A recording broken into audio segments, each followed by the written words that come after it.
Mana bugun Revolution Global kompaniyasi tomonidan uyushtirilgan Revo Day tadbirida ishtirok etmoqdamiz. Jamoamiz bilan birgalikda bugungi tadbirni aynan yoshlarni qo'llab-quvvatlash, ularni dasturlash va kiberxavfsizlikka qiziqtirish va rag'batlantirish maqsadida tashkil etganmiz.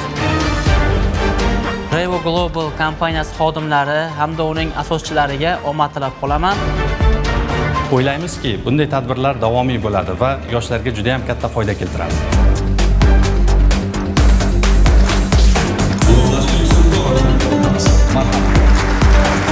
Bugungi final